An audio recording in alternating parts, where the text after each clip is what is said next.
బాబాజీ గారు, బాబాజీ గారు చెప్పండి.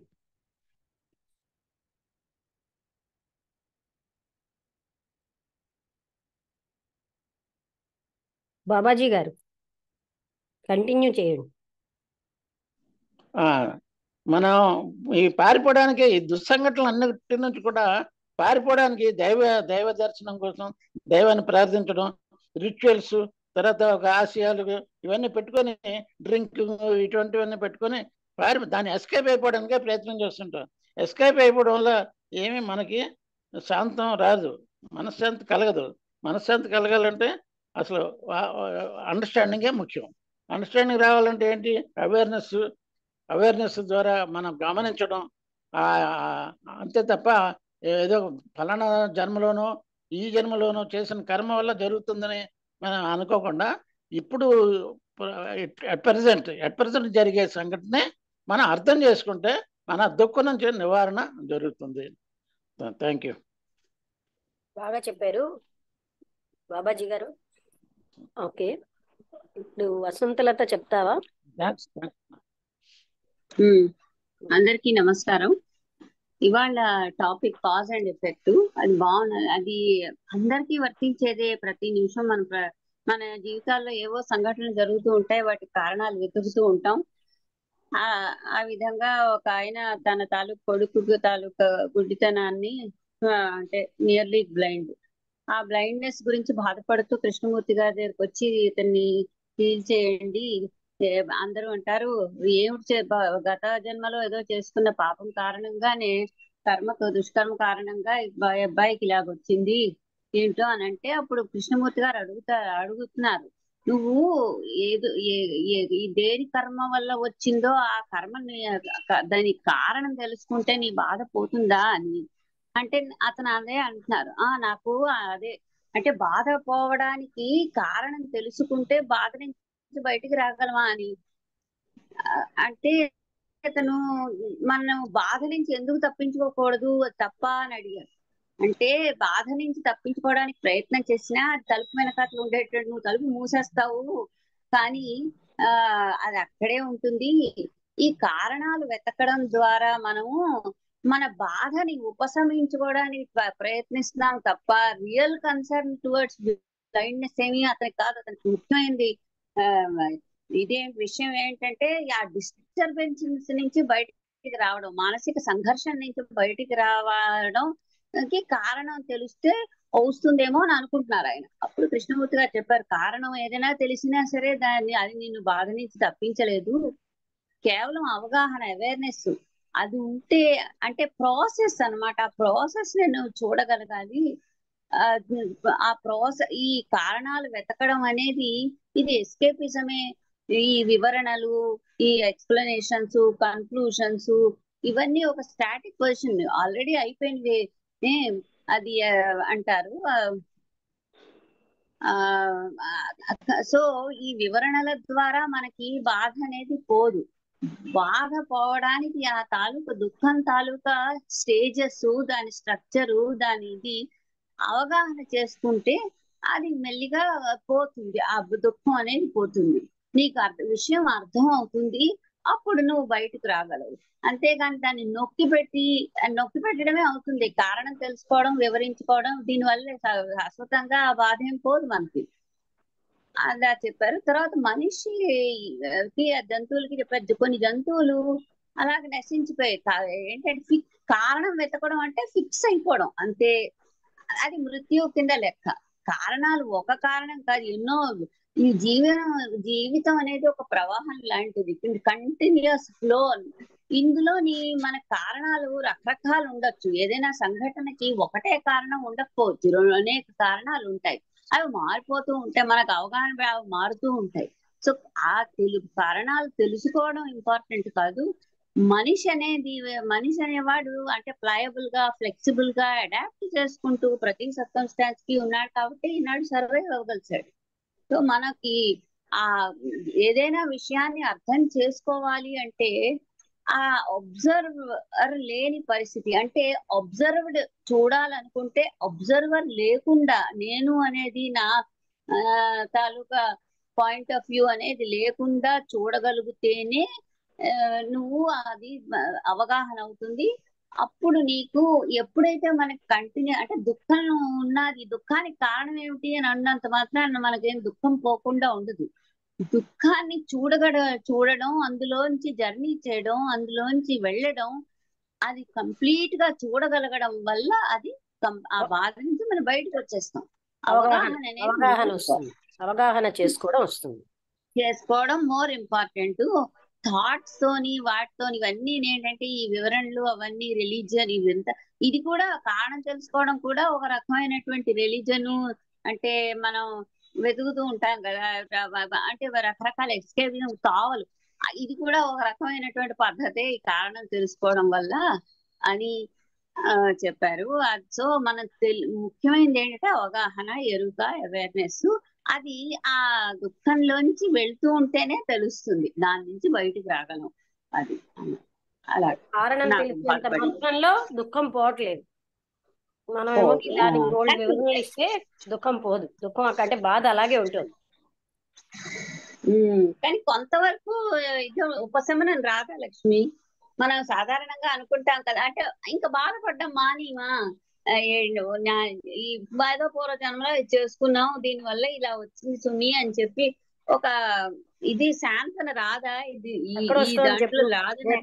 ఇంకా బాగా బాధ పనిష్మెంట్. ఇప్పుడు నువ్వు బాధలో ఉన్నావు, నువ్వు పూర్వజన్మ చేసిన కష్టం వల్ల కదా, దుష్కృతం వల్ల నీకు ఇలా వచ్చిందంటే నువ్వు ఆనందిస్తావా చెప్పు? ఆనందించాం గాని ఒక జవాబు దొరికితే తృప్తి పడతామేమో అని.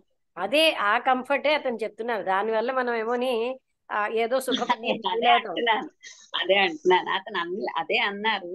కానీ జీవితంలో కొంత ఇలా చేసుకున్నాము, ఇలా ఉన్నది అని ఒకసారి తృప్తిపడి మరి ఊరుకుంటాం కదా అంటాను. ఎక్కడ తృప్తి వస్తుంది అసలు? యాక్చువల్ బాధలో ఉన్నప్పుడు ఇది నీ పూర్వజన్మ కర్మ వల్ల ఇలా వచ్చింది అనగానే ఆ వ్యక్తి ఎప్పుడు తృప్తి పడరు, బాధపడతారు. ఇంకా కర్మ ఆ బాధ ఒకటి, పైగా నీ వల్లే వచ్చిందని దాని వల్ల మనకి ఏమీ నిజాన్ని చెప్పాలంటే ఇప్పుడు ఉపశమనం రాలేదు. దాన్ని అవగాహన చేసుకుని దానికి రెమెడీ ఆలోచిస్తున్నప్పుడే వస్తుంది తప్ప అది ఎప్పుడు కూడా కారణం చెప్పడం వల్ల మనకి అదే అంటే ఇప్పుడు చూడు, ఒక ఫ్యాన్ పాడైందంటే అక్కడ ఏమిటంటే మనం లోపలికి వెళ్ళి అవగాహన చేసుకుంటున్నాం దాన్ని అంతటినీ ఎక్కడ పాడైందని. కారణం అంటే అది ఇక్కడ నీ పూర్వజన్మ కృత్యం వల్లే నీకు వచ్చిందంటే ఎవ్వరు తృప్తి పట్టలేదు, పైకి అంటారు కానీ కబుర్లకు వాడుకుంటాం అలాంటివి. అంటే రెమెడీ అంటే ఇప్పుడు అంటే కారులో ఫాల్ట్ తెలిసినంత మాత్రం ఏమవుదు, దాంట్లో లోపలికి వెళ్ళి దాన్ని పని చేసి దాన్ని రెక్టిఫై చేయగలిగితేనే. కారణం తెలిస్తే కదా అక్కడ, అంటే అక్కడ ఏంటి అని లోపలికి వెళ్ళి దాని యొక్క తప్పు ఎక్కడుంది, దాని రాంగ్ ఎక్కడుంది అని అవగాహన అయితే దానికి క్లియర్ చేస్తున్నాం. సేమ్ థింగ్ మనకు కూడా మనం అవగాహన అవ్వాలి. ఇక్కడ మన థాట్ ప్రాసెస్ అంతా ఇది ఏ విధంగా మనం ఉన్నామని మనం మనని చూసుకోవటం లేదు. ఆ పద్ధతి అంతా మనకు అవగాహన అవుతూ ఉంటే అక్కడ ఆ చూసేవాడు లేని అదే ఉంటుంది. అటువంటప్పుడు ఆ చూడడంలో అక్కడ అందులోంచి బయటపడగలం. అప్పుడు అసలైన యథార్థం కూడా వస్తుందని. లేకపోతే ఈ ఎక్స్ప్లెనేషన్లతోటే మనం ఉండిపోతున్నాం, వివరణలు. అప్పుడు సత్యాన్ని కవర్ చేసేస్తున్నాయి ఇవన్నీ.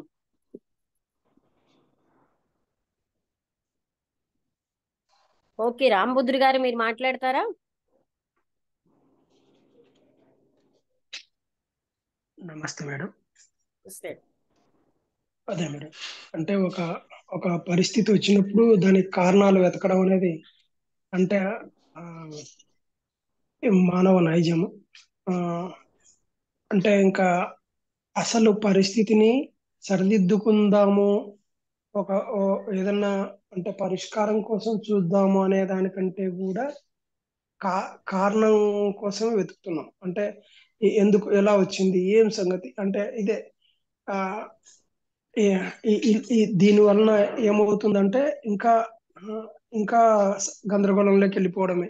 అంటే ఇప్పుడు ఈ సంఘటన ఇదే ఉండొచ్చు, ఇంకొక విషయంలో కూడా జరిగినది కూడా అట్లాగే ఉంటుంది. ఏముంటుందంటే ఇప్పుడు ఏదన్నా ఒక ఘర్షణ జరిగి మనకి ఏదన్నా కొట్లాట జరిగి ఒక ఎఫెక్ట్ అయిపోయిందంటే, ఆ ఎఫెక్ట్ అయిపోయిన మన అంటే ఇప్పుడు మన వాళ్ళు ఎవరైనా గాయపడి ఏదన్నా అయిందంటే ఆ గాయాన్ని మానుకోవడానికి, లేకపోతే ముందు దానికంటే కూడా ఆ చేసిన వాడిని గురించి ఆలోచించడం, వాడిని ఏం చేయాలి అంటే అంటే ఈ పగ, లేకపోతే ఈ ప్రతీకారాలు, ఈ టైప్ లో అంటే అంటే ఇలాంటిదే ఇంకా అంటే ఎక్స్టెన్షన్, అంటే ఒక సంఘటన నుంచి ఇంకొక సంఘటనలోకి అంటే ఎక్స్టెన్షన్ చేసుకొని ఒక క్లిష్ట పరిస్థితిలో నుంచి ఇంకొక క్లిష్ట పరిస్థితిలోకి వెళ్ళిపోవడమే ఇదే ఉంటుంది. అంటే పరిష్కారం అనేది దానికంటే కూడా సమస్య మీద ఎక్కువ దృష్టి పెట్టి ఆ కారణాలు వెతుక్కొని దాన్ని మరి అది వాడు ఇట్లా చేస్తే ఇట్లా అయింది, ఇట్లా చేస్తే అట్లా అయింది, వాడు చేయకోకుండా అసలు ఇది కానే కాకపోదు, ఆ టైప్ లో కూడా అంటే ఇప్పుడు మనం ఇది అంటే ఇది బ్లైండ్నెస్ అనేది ఒక ప్రకృతి నుంచి వచ్చింది కాబట్టి ఆ, దీనికి కూడా కారణం వెతుకుతున్నాం. అంటే ఇది ఒక స్థితి నుంచి వచ్చింది కాబట్టి అంటే ఇప్పుడు మనం వ్యక్తుల్ని ఎవరినైనా బాధ్యులను చేయలేం కాబట్టి ఆ, మన యొక్క స్థితిని మనం వెతుక్కోవడానికి ప్రయత్నం చేస్తున్నాం. అంటే గత జన్మలో ఏం చేసినాం, పాపం చేసినాం, ఈ టైప్ లో. అదే వ్యక్తుల నుంచి ఏదైనా నష్టం జరిగిందంటే ఆ వ్యక్తి మీద ద్వేషం పెంచుకోవడం, ఆ వ్యక్తి మీద పగ సాధించడం కోసం, లేకపోతే ఇంకా ఏదైనా కానీ అతన్ని అంటే ఇంకా లైఫ్ లాంగ్ ద్వేషించడము, అతని వల్లనే జరిగింది ఇది, లేకపోతే ఇట్లా అంటే ఆ, అంటే ఇంకా ఎక్కడైనా కారణాన్ని వెతికి దాన్ని ఇంకా ఆ, అంటే ఇంకా సమస్యను పెద్ద చేసుకొని ఇది చేయడమే తప్ప అంటే అసలైన పరిష్కారం కోసం జనరల్ గా ఆలోచించడం అనేది చాలా తక్కువ ఉండడం వలన అంటే ఒక గందరగోళ పరిస్థితిలో నుంచి మనం బయటపడడానికంటే కూడా అదే గందరగోళంలోనే ఇంకా కంటిన్యూ అవుతున్నాము, లేకపోతే ఇంకా దానికంటే డబుల్ స్థితిని పెంచుకోవడానికి ప్రయత్నం చేస్తున్నాం. అదే అవగాహన చేసుకొని సరే ఇప్పుడు వచ్చింది ఈ బ్లైండ్నెస్ అనేది వచ్చింది, సరే ఇది వచ్చిన తర్వాత దీనికి మనం ఇంకా ఏం చేయగలం, అంటే సరే ఉన్నది దీంట్లో ఇంకా మనం మెరుగైన జీవితాన్ని ఎలా సాధించుకోగలం. అంటే ఇప్పుడు బ్లైండ్నెస్ అనేది కూడా ఒక ప్రాబ్లం కాదు, అంటే ప్రయత్నించిన వాళ్ళకు ప్రాబ్లం కాదు అనేది తెలిసిపోతుంది. అంటే ఆ, వాళ్ళు కూడా చదువుకోగలరు, వాళ్ళు అంటే ఒక మామూలు వ్యక్తిలాగానే జీవితాన్ని గడపడానికి అవకాశం ఉంది అది అనేది కాదండి, ఆ, అది కాదు రామభద్రుడు గారు. మనం ఇక్కడ ఎంతవరకు ఆపాలంటే, కారణం తెలుసుకున్నంత మాత్రంలో మనం ఏదో నిద్రపోతున్న తృప్తి పడిపోతున్నాం. అది సమస్యకి పరిష్కారం కాదు. అవును మేడం. ఇప్పుడు అంటే మనం ఏంటంటే సమస్యని అంటే ఇక్కడ బ్లైండ్నెస్ ఏదైనా అవగాహన చేసుకోవాలి. అంటే ప్రతి విషయంలో అవగాహన చేసుకోవాలి. అవగాహన ఎలాగా? టోటల్ అవేర్నెస్ వల్ల అవగాహన వస్తుంది. అంటే అదే చాయిస్లెస్ అవేర్నెస్ వల్లే అప్పుడు అందులోంచి మనం అసలైన సత్యంలోకి వెళ్తాం. అంటే ఇప్పుడు పరిష్కారాలు ఏంటి అన్నది కాదు ఇక్కడ, అర్థమైందా? దాన్ని అవగాహన చేసుకోవాలి. ఉదాహరణగా బ్లైండ్నెస్ చూపిస్తున్నారు మనకు. అది ఏ సమస్య అయినా అవగాహన మెయిన్ ఇంపార్టెంట్. అవగాహన చేసుకుంటే దాని నుంచి బయటపడచ్చు. ఆ దుఃఖంలోంచి ఇప్పుడు మీకు ఒక కారణం భయం వచ్చింది, అలాగే భయం కానీ మరో బాధ కానీ దాన్ని అవగాహన వల్లే అందులోంచి బయటపడగలం, కానీ నొక్కి పెట్టడం వల్ల కాదు. మనం ఏంటంటే కారణం తెలుసుకుంటే ఏదో కారణం తెలిస్తే మాత్రం అందులోంచి బయట ఎక్కడ పడుతున్నామండి? తర్వాత అంత ఫిక్స్డ్ గా ఉంటాయా ఇదే కారణం అని, ఈ ఫలితాన్ని ఇదే ఇస్తుంది అలాంటి ఫిక్స్డ్ గా కూడా లేదు. తెలిసినంత మాత్రంలో మనం ఏం బయట పడిపోవట్లేదు. అవును మేడం, అదే మేడం, అది కరెక్ట్ మేడం. అంటే అవగాహన మెయిన్ ఇంపార్టెంట్. అంటే ఏ విషయంలోనైనా అవగాహన చేసుకునే దాన్ని బట్టి మనకు ఒక వివరణలు ఇచ్చింది అనుకోండి, ఎంత వివరణలు ఇచ్చినా ఆ బాధలోంచి బయటపడలేం, అది అక్కడే ఉంటుంది. దాన్ని తీసి దానికోసం బోల్డ్ అంత ఎక్స్ప్లెయిన్ చేస్తూ కూర్చుంటాం, ఆ బాధ అక్కడే ఉందిగా. అవును మేడం, అవును మేడం. ఇప్పుడు మీరు ఏదో చెప్తున్నారండి, మిమ్మల్ని అవగాహన చేసుకునేసరికల్లా మీకేమి నేను జవాబు చెప్పకపోయినా మీకు ఆనందం వస్తుంది. అండర్స్టాండింగ్ లోనే సొల్యూషన్ ఉంది. అవును మేడం. అన్ని ప్రాబ్లమ్స్ కి అవగాహనలో నుంచి పరిష్కారాలు వస్తాయి. అవగాహన ఎలాగా? చాయిస్లెస్ అవేర్నెస్ వల్ల వస్తుంది. అర్థమైంది కదా? అంటే ఇప్పుడు బ్లైండ్నెస్ లేకపోతున్న మీ మానసిక బాధ ఏదో ఒకటి అవ్వచ్చు. పిల్లవాడికి బ్లైండ్నెస్ అంటే తండ్రికి మానసిక బాధ కదా. ఉంటది మేడం, అది ఖచ్చితంగా ఉంటుంది. అది ఆ మానసిక అది బాధ ఇంకా పోవాలంటే కారణం తెలిస్తే పోతుందా? సరే, పిల్లవాడు చేసుకున్న పోదు. దుష్కృతం వల్ల వచ్చింది, ఎలా పోతుంది అది? ఆ బాధ అలాగే ఉంటుంది, అదైతే పోదు మేడం. ఇంకో బాధ తోడవుతుంది. అవును, అవును మేడం. అది ఇక్కడ అవగాహన ఓకే అంటే మేడం. ఏంటి? లక్ష్మి, అవగాహన అంటే ఏంటి? అవగాహన అంటే నువ్వు అవేర్నెస్ తో చూస్తూ ఉంటే, మనస్సుకు అతీతంగా, మనస్సుతో కాకుండా నీకు అదంతా అక్కడ ఆ ప్రాసెస్ అంతా నీకు తెలుస్తుంది అనమాట.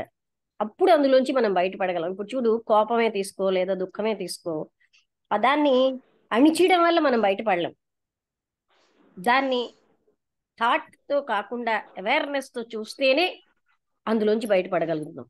అది ఎంతకాలం అయితే ఎస్కేప్ అవుతామో బయటపడలేం. ఇక్కడేమో ఎక్స్ప్లెయిన్ చేస్తున్నా, ఇది నీ పూర్వజన్మ కృత్యం వల్ల వచ్చింది ఇది అన్నంత మాత్రంలో మనకేమి బయటపడలేం ఆ బాధలోంచి. అది కాజ్ అండ్ ఎఫెక్ట్ లో చెప్పేది. అవగాహన అనేది అన్ని చోట్ల కృష్ణమూర్తి గారు చాయిస్లెస్ అవేర్నెస్ లో అంటే ఇది రైటు ఇది కాదు అనేటటువంటి అవేర్నెస్ లో ఒక టైప్ ఆఫ్ అండర్స్టాండింగ్ వస్తుంది మొత్తం ఆ స్థితి అంతా. అప్పుడే అందులోంచి బయటపడుతున్నాం. ఏదైనా అంతే కదా. అర్థమైందా? ఇప్పుడు ఆ ఎగ్జాంపుల్ లోనే ఇది రైట్ ఇది కాదు అని ఎలాగా దాని మనకి మనం వివరించుకోగలం? అదే వితౌట్ దట్ అని, అది మనస్సు రేంజ్ లోనే కండెమ్నేషన్ జస్టిఫికేషన్ ఉంటాయి. అందుకని without condemnation and without justification చూడగలిగినప్పుడు, దానిగా చూడగలిగినప్పుడే అందులోంచి బయటపడగలం.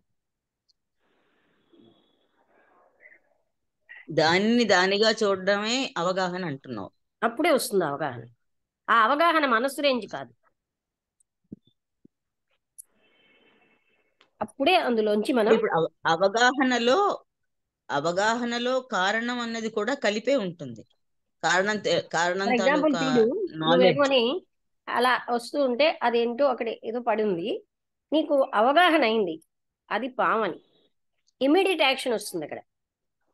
అవగాహనలోంచే యాక్షన్ వస్తుంది, రైట్ యాక్షన్ కూడా. అవగాహనే సమస్యను పరిష్కరిస్తుంది, ఏ అవగాహనైనా. ఇప్పుడు నువ్వు ఒకటి చెప్తున్నావు, నేనేదో వింటున్నాను, నిన్ను నేను అవగాహన చేసుకున్నాను అనుకో, automatically will be relieved of the pain. అది అలాగే మన విషయంలో కూడా, అది మన ఎరుకలోకి వచ్చేసరికల్లా automatically will come out of it. అంటే మనం ఏం చేస్తున్నాం, మనస్సుతో స్టాపింగ్ తో ప్రిజుడిస్ తో చూడడం కాకుండా, అందుకే మైండ్ లేకుండా, ఆ మైండ్ నిశ్చలమైనప్పుడు అవేర్నెస్ తో చూస్తేనే అసలైన అవగాహన వస్తుంది, అండర్స్టాండింగ్ వస్తుంది. మనసు రేంజ్ లో చూస్తే దానికి ఏదో ఒక పేరు పెడతాం, ఆ పేర్లు పెట్టకపోతేనే అందులోంచి బయటపడగలం.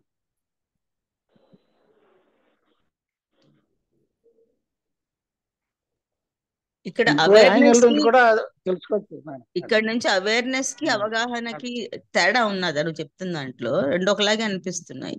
అవును, అవేర్నెస్ వల్ల అవగాహన ఉంటుంది, ఆహా. అదే చెప్తున్నది ఎప్పుడు. ఓకే, ఇంకెవరైనా మాట్లాడతారా? భార్గవి గారు మీరేమైనా అడుగుతారా? శారదా, అర్థమైందా?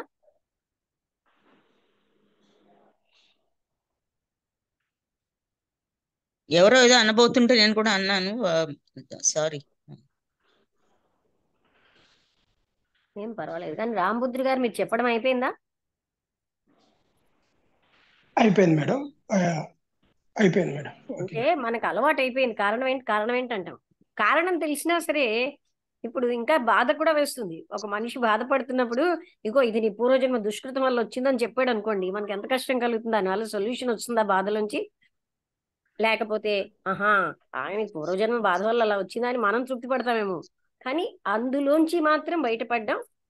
ఆ విధంగా అంటే అది ఒక రకంగా మనం కంఫర్ట్ చేసేసుకుంటున్నాం. ఇంకా అలా అది అక్కడ మన కృష్ణమూర్తి గారు చూపెట్టారు. ఆ తాత్కాలికంగా ఆహా తెలిసిపోయింది, తెలిస్తే మాత్రం అందులోంచి ఎలా బయటపడగలం?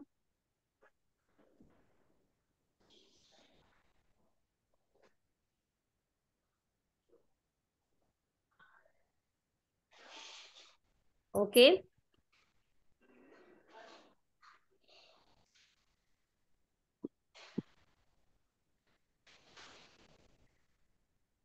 అయితే మీరు చెప్పిన ముగించేద్దామా విషయాలు అర్థం ఇంకెవరైనా చేసుకోవటానికి ప్రయత్నిస్తున్నాను అమ్మగారు. మీరు అవగాహన అడిగారు ఏమన్నా ఆ, డౌట్? అదే అంటే మనకి కారణం అని చెప్పేస్తే ఆయన అంటున్నాడు కదా, పూర్వజన్మ కర్మ వల్ల వచ్చిందో ఈ జన్మలో కర్మ వల్ల వచ్చిందో నాకు తెలియట్లేదు అని. కారణం కోసం నువ్వు ప్రయత్నిస్తున్నావు అంటూ ఆయన చూపించారు. కారణం తెలిసినంత మాత్రంలో మనం అందరం అలాగే చాలా వరకు కూడా కారణం ఏంటంటాం. కారణం తెలిసినా మనం ఏమి అందులోంచి బయటపడలేకపోతున్నాం ఆ బాధలోంచి అన్నది ఇక్కడ మనకు తెలిసింది కదా. అంటే మనం అలా వెతుకుతాం గాని ఆయనలాగే, బట్ ఆ కారణం ఏమీ మన రిలీవ్ చేయదు బాధ నుంచి. లక్ష్మి గారు చెప్పండి. ఇంకో యాంగిల్లో కూడా చూద్దాం. అండర్స్టాండింగ్ అంటే ఫైండింగ్ ట్రూత్, వాస్తవాన్ని తెలుసుకోవడం అన్నమాట. అవును ట్రూత్, సత్యాన్ని తెలుసుకోవడం. సత్యం ఎప్పుడు తెలుస్తుంది? ఫాల్స్ను ఫాల్స్ గాను, ట్రూత్ గాను తెలుసుకోవడమే అండర్స్టాండింగ్. అది అవేర్నెస్ వల్ల జరుగుతుంది. అవును ఇప్పుడు ఒక ఉదాహరణగా మన నడుస్తుండగా పాము ఎదురవుతుంది. పాము ఎదురుగానే భయం పుడుతుంది. భయం నుంచి ఎలాగా మనం బయటపడాలి అంటే మనం పారిపోతాం, లేదా దాన్ని కొడతాం, దాని నుంచి తప్పించుకుంటాం. సరే, భయం అనేది పోవాలి కదా. భయం అనేది పోవాలంటే భయంతోనే ఉండాలి. అంటే ఏంటి? భయంతోనే ఉండాలి, భయాన్ని స్టడీ చేయాలి. అంటే ఏంటి?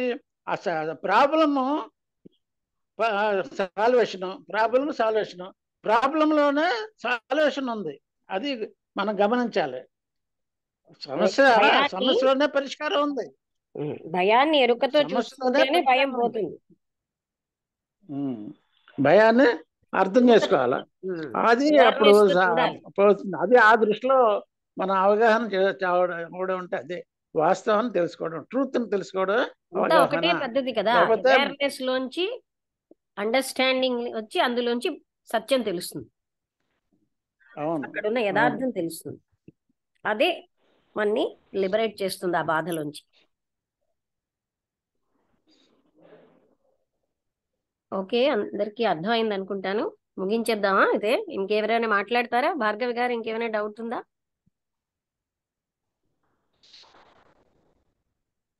ఏం లేవు అమ్మగారు. సరే, అయితే ముగించేద్దాం.